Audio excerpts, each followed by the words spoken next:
રામપુરા ગ્રામ પંચાયતમાં કર્મચારીઓની મનમાની। સમી તાલુકામાં આવેલ રામપુરા ગ્રામ પંચાયતના કર્મચારીઓ અરજદારો સાથે ગેરવર્તન તેમજ સહી કરી આપવામાં પોતાની મનમાની કરતા હોય તેવું ગ્રામજનો કહી રહ્યા છે। મારું નામ રબારી મુકેશભાઈ શિવાભાઈ, ગામ રામપુરા, તાલુકો સમી, જાગૃત નાગરિક તરીકે મારામાં ખાલી એક બે જણાના ફોન આવ્યા કે સરપંચ બહુ હેણગતિ કરે છે અને બાંધકામ રજા ચિઠ્ઠીમાં સહી કરતા નહીં। તો મેં એને જવાબ આપ્યો, મેં કીધું કાલે તમે 10 વાગે પંચાયત આવો, આપણે જે હોય એનો નિર્ણય લઈશું। તો 4-5 જણા આવ્યા અને સરપંચ આવ્યા, 1 મિનિટ ટેબલ ઉપર બેસીને તરત રવાના થઈ ગયા। પણ નીકળ્યા પછી મેં તલાટીબેનના ફોનમાંથી ફોન કર્યો કે સરપંચ તમે ક્યાં છો, જ્યાં હોય ત્યાંથી આવો અને અમારે આ બાંધકામ રજા ચિઠ્ઠીમાં સહી જોવે। તો મને સરપંચે એવો જવાબ આપ્યો કે મને સરકાર કોઈ પગાર આપતી નથી અને મને મજા આવે અને હું સહી કરીશ, બાકી તમારે જે તે મીડિયામાં કરવું હોય તમને છૂટી।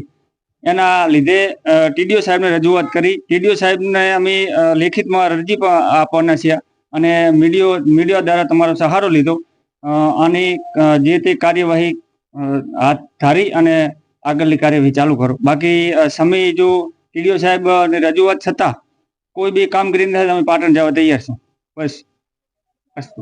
પાટણ જિલ્લાના સમી તાલુકાના રામપુરા ગામનો હું વતની ઠાકોર વાસુભાઈ જયસિંહભાઈ। હું ગામ પંચાયતમાં જયેલ ત્યારે પંડિત દીનદયાળ યોજનાની ફોર્મ ઓનલાઈન કરવાના ચાલુ છે।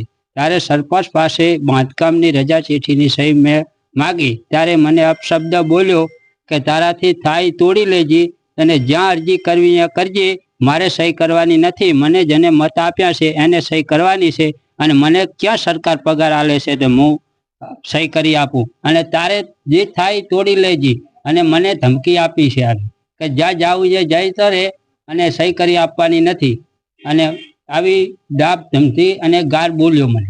સરપંચ છે ચૌધરી બાબુભાઈ નરસિંહભાઈ, એ મને ના પાડે છે કે તને રજા ચિઠ્ઠીની બાંધકામની સહી કરી આપવાની નથી અને તારાથી થાય તોડી લેજે અને જ્યાં જાવું એ જ્યાં અરજી કરવી એ કરી લેજે, તને સહી કરી દેવાની નથી।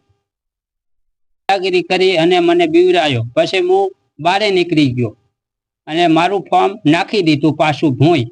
પછી ફોર્મ મેં હાથે લઈ અને મારી થેલીમાં મૂકેલું। મીડિયાનો સહારો લીધો અને સરકારશ્રી તાલુકામાં અરજી કરવા હું આવેલો। તાલુકા અધિકારી વિકાસ સાહેબે એ અરજી મેં આપી સાહેબને કે સાહેબ મારી આવી પરિસ્થિતિ છે, હું ગરીબ માણસ છું અને સરપંચ ખૂબ અમને દુઃખી કરે છે અને ગાર બોલે છે જીતી અને મારી નાખવાની ધમકી આપે છે। સરકારશ્રીને મારી નમ્ર વિનંતી છે હાથ જોડીને કે મને ગરીબ માણસ છું, મજૂર વર્ગ છું, મારા ગામમાં કોઈ બીને પૂછી લો, મારે જમી જાગીર નથી, તેથી મેં મકાનની સહી ફોર્મ માગેલું, તે મને ના પાડી કે તારાથી થાય તોડી લેજે, સહી કરી દેવાની નથી અને હું મારા ગામના ગમે વતનીને પૂછી લો, મારે ખેતી છે નહીં જમીન। સરકારશ્રીને મારી બે હાથ જોડીને નમ્ર વિનંતી છે કે મને ન્યાય અપાવો સાચો।